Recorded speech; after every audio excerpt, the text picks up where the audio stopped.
So we can all come out and talk about this whole writer's strike and actors strike all we want. We can do that.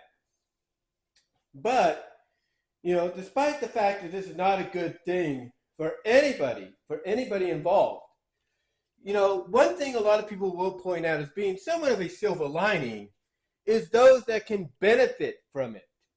That's right. Those that will benefit from that or from the situation. Now, there are some, some shows and stuff that are still going to, benefit from, the strike happening. Soap operas like Days of Our Lives, General Hospital, Bold and the Beautiful, they are going to benefit because they could still technically go because of a network code agreement. And then recently news has come out that there is some kind of a semi-agreement for independent artists, like independent filmmakers, actors, stuff like that, to still be able to film during this situation. There's obviously going to be catches to this agreement, but there is, I should say, an agreement going out that allows the independents, if you will, actors, producers, all them to continue filming during this historical double strike. There is that right there. So there are going to be those from a movie and television perspective that will benefit from this strike, from this double strike going on right now. But there are other people that will benefit as well, other areas that will benefit.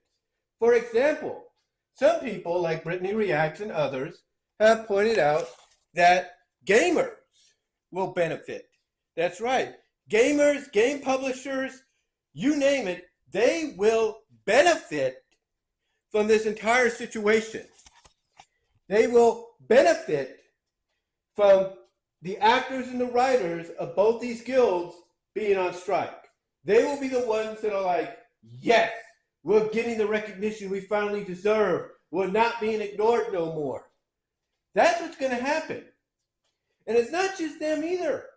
It's content creators like me and you in places like YouTube, Twitch, BitTube, Dailymotion, VENMO. We are all on these platforms going to benefit from this. Why?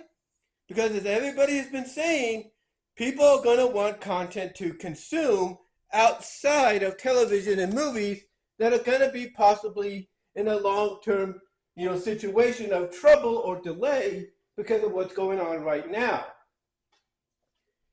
And I know that sounds like, oh, we shouldn't be happy about that and everything because, it basically shows that, oh, we're glad these people are not working right now and it benefits us.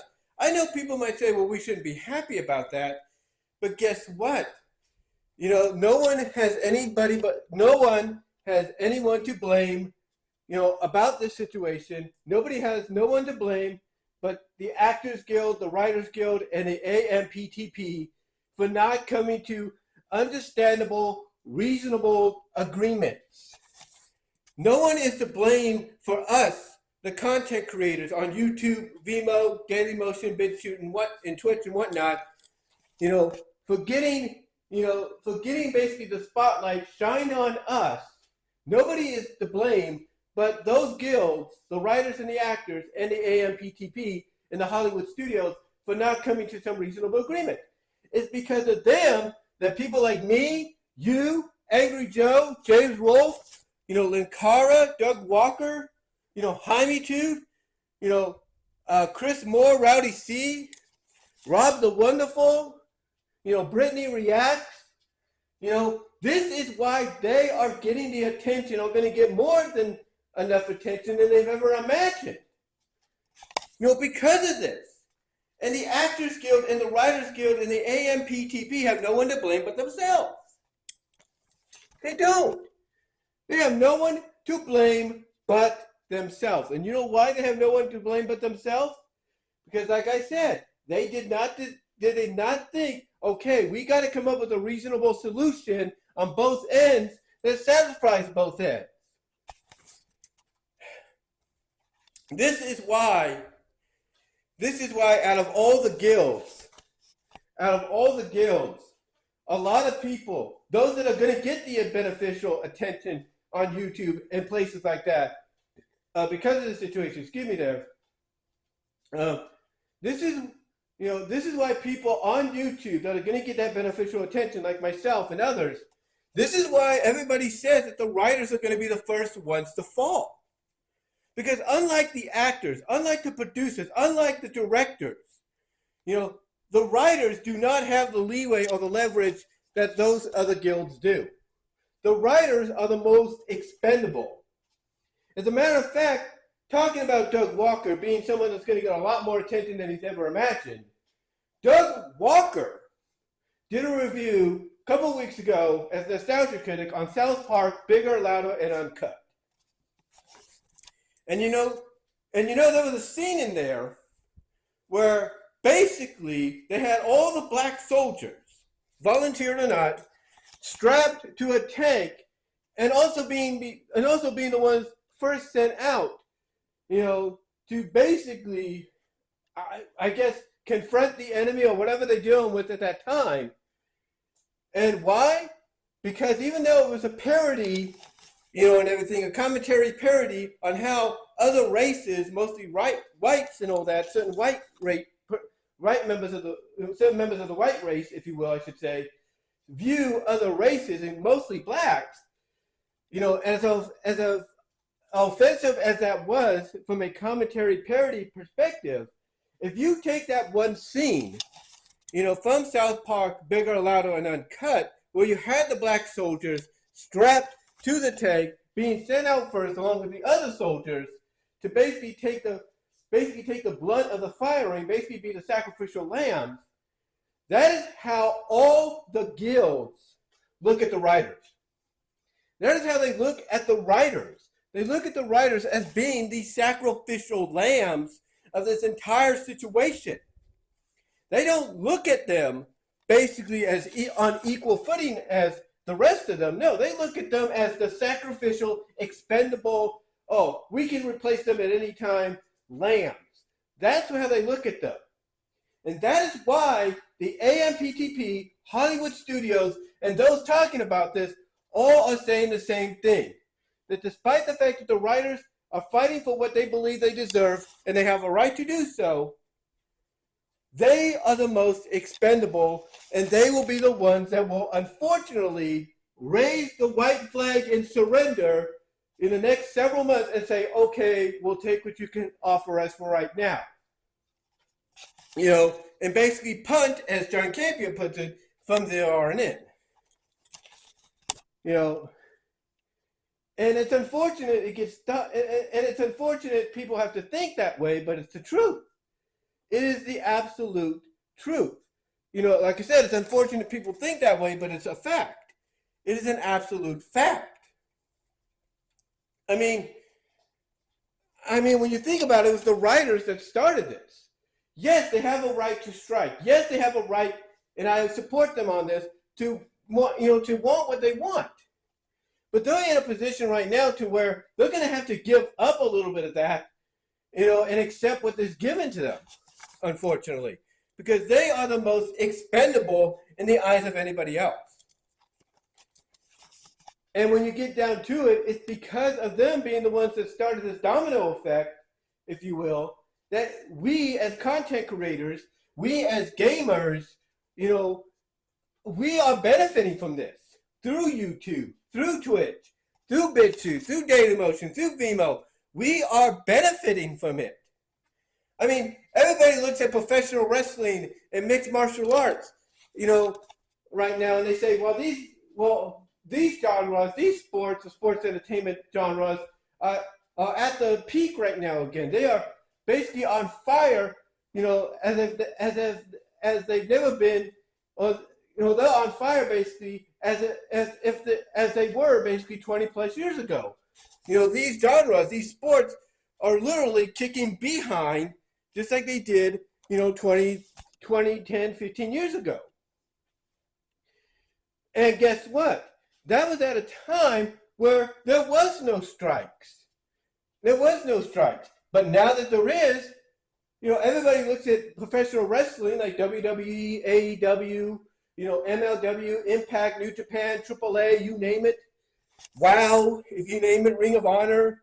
They're looking at this situation for professional wrestling of all kinds to really take advantage of and be that number one source of entertainment that fans are craving. The same with mixed martial arts like UFC and Bellator and all of them.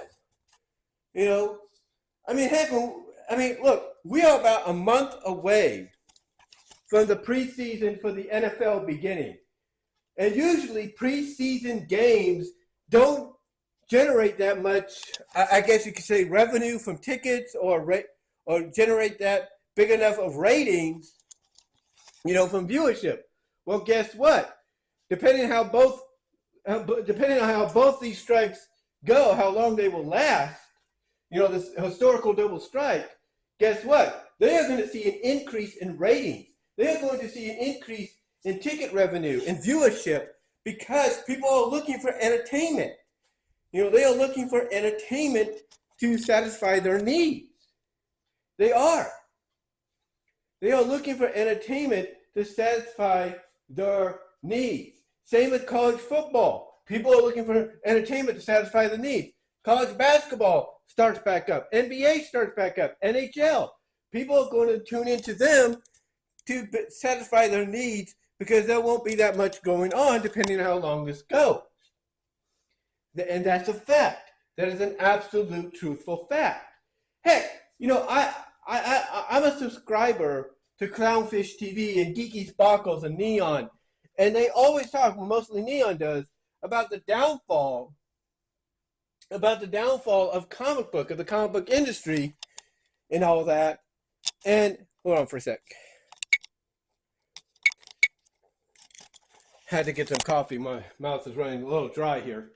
But basically what I was saying is I listen to Clownfish TV. I'm subscribed to them, to Geeky and Neon.